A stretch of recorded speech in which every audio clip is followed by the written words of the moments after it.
मंदिरों का सोना सरकार ले रही है लगभग 2000 किलो। ये बात मैं 2018-19 की बता रहा हूँ। तो मैंने कहा ये तो ठीक नहीं है। मतलब हम आप जैसे बात करते हैं वैसे ही हमसे बोला। तो बोले क्या किया जाए? मैंने कहा एक एप्लीकेशन कोर्ट में डालते हैं, मंदिर सोना आप क्यों ले रहे हो?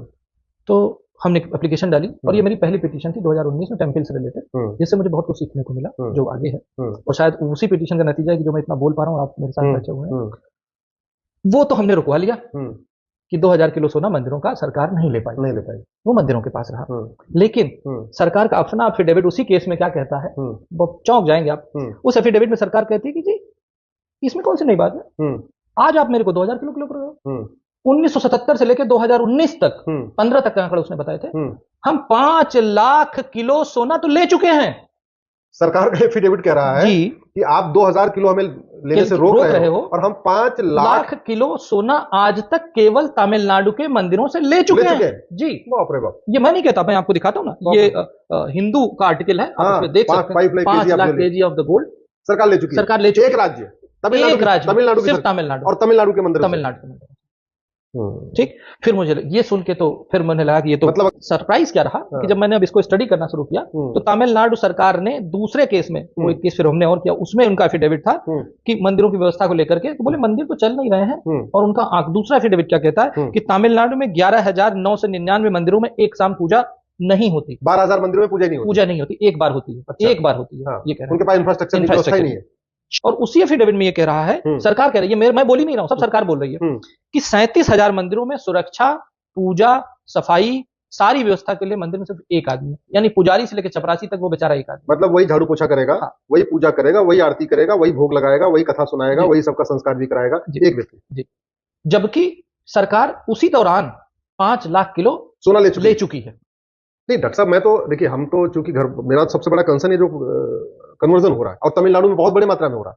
मैं ये सोच रहा हूं कि 5 लाख किलो सोना अगर 100 ग्राम सोना बांटे 100 ग्राम सोना बांटे तो 50 लाख लोगों की घर वापसी हो सकती है। अभी तो आपने सिर्फ एक राज्य का सुना है, अभी तो पिटारा बाकी है। आगे चलते हैं।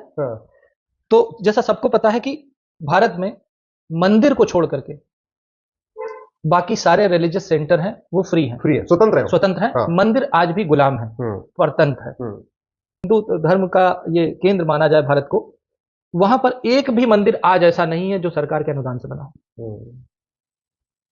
एक भी मंदिर सरकार के अनुदान से नहीं बना। हमने ये आरटीआई डाली कि अच्छा ये 5 लाख किलो सोना आया तो गया कहां? क्वेरी है। अभी इतने मंदिर बंद हो गए, सोना आया सरकार ने, तो गया कहां? 5 लाख, तो 5 लाख किलो। और ये सिर्फ सोना, अभी पैसा हमने बताया नहीं। पैसा अलग है, इनकम अलग है। ये आरटीआई में लॉ स्ट्रीट जर्नल का आर्टिकल में कोट कर रहा हूं। इसमें ये कह रहा है कि where does the temple money go, state and centre authorities have no answer, Wall Street RTI reveals. तो उनको पता ही नहीं है कि वो कह रहे हैं हमको नहीं पता जी कि 5 लाख किलो सोना आया था, इतना निकला, पर उसका यूटिलाइजेशन कहां हुआ इसके लिए उनके पास आंकड़ा नहीं है कि कहां यूटिलाइज हुआ। जून 2022 मद्रास हाईकोर्ट ऑर्डर, जब हम लोग इस केस में घुसे तो केस में यह हुआ कि जो आप उसमें मूर्तियां देखते हैं वो मूर्तियां गायब करके डुप्लीकेट मूर्तियां रखी हुई हैं।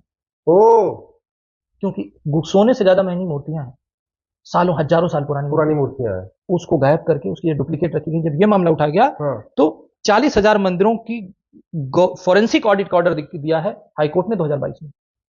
फॉरेंसिक, क्योंकि हमें पता ही, हम तो पूजा करें ना, हम तो मूर्ति असली की कर रहे हैं कि नकली वाली जो रख दी गई उसकी कर रहे हैं। ठीक, 60 सालों में आजाद भारत में किसी भी मंदिर जो सरकार कंट्रोल करती है उसका कोई ऑडिट नहीं हुआ। लेकिन क्या आपको पता है कि पूरे भारतवर्ष की जीडीपी में हम कितना कंट्रीब्यूट करते हैं? भारत की जीडीपी में हम एक ऐसा अकेला धर्म है या धर्म संस्थान है या वो न्यूक्लियस है, सनातन धर्म मंदिर हमारे जो मंदिर है जो भारत की जीडीपी का 2.35% कंट्रीब्यूट करते हैं। ये मंदिर इकोनॉमी से सरकार को मिलता है, 2.35%, लगभग 2.5% हो गए। और ये आंकड़ा है जो भारतवर्ष के हेल्थ बजट से ज्यादा है, भारतवर्ष के एजुकेशन बजट से ज्यादा है, जो भारतवर्ष का डिफेंस बजट है लगभग 2.5% का, उससे थोड़ा सा कम। इतना मतलब ये हुआ कि जो वैष्णो देवी पे लोग इतना सब चढ़ावा चढ़ा रहे हैं, या तिरुपति पे इतना चढ़ावा चढ़ा रहे हैं, या सिद्धिविनायक में चढ़ा रहे हैं, या जो बड़े बड़े मंदिर, हमारे बड़े प्रोमिनेंट मंदिर है, तो लोग चढ़ा तो रहे हैं अपने भगवान को, श्रद्धा के, और सरकार उसको ले रही है, वो सरकार के पास जा रहा है। और वो हिंदू धर्म के हित में, हिंदू धर्म के प्रचार प्रसार के लिए खर्च भी नहीं हो रहा है, वो पैसा वहां जाते सेकुलर हो जा रहा है। हाँ, सेकुलर हो जाता है। तभी तो मैंने पूछा यूज कहाँ होता है, तो उनका जवाब नहीं था। अब आप लेटेस्ट देखिए राम मंदिर, उसका जो क्वांटम था वो 5,450 करोड़ था, जबकि राम टेम्पल ट्रस्ट ने मना कर दिया था पैसा मत दो। ठीक बात है, मना किया। और एक चीज बता दूं, ये 5,450 करोड़ रुपया जो है, ये उस साल के भारत के डिफेंस बजट से ज्यादा था। तिरुपति बालाजी से हर साल 3,023 करोड़ रुपए सरकार के पास जाता है। वैष्णो देवी से 2,000 करोड़ रुपए हर साल जाता है। अंबाजी से 4,000 करोड़ रुपए जाता है। द्वारकाधीश से 1,200 करोड़ रुपए जाता है। सोमनाथ से लगभग 1,200 करोड़ रुपए जाता है। गोल्डन टेम्पल से 690 करोड़ रुपए जाता है। ये हकीकत है। और जो गोल्ड का जो डोनेशन होता है, ये तो पैसे, जो मैंने पैसे बताए, गोल्ड का डोनेशन जो एवरेज देखा गया है, मैं 2 मंदिरों का बता देता हूं। जो तिरुपति बालाजी में लगभग हर साल 130 किलो सोना डोनेट होता है, और शिरडी के साईं बाबा जो कहे जाते हैं, वहां पे हर साल 380 करोड़ रुपए, 380 किलो सोना डोनेट होता है, और ये सरकार के पास जाता है। और ये जो भी डोनेट हो रहा है, ये हिंदू धर्म के प्रचार प्रसार के काम में कोई नहीं आ रहा है।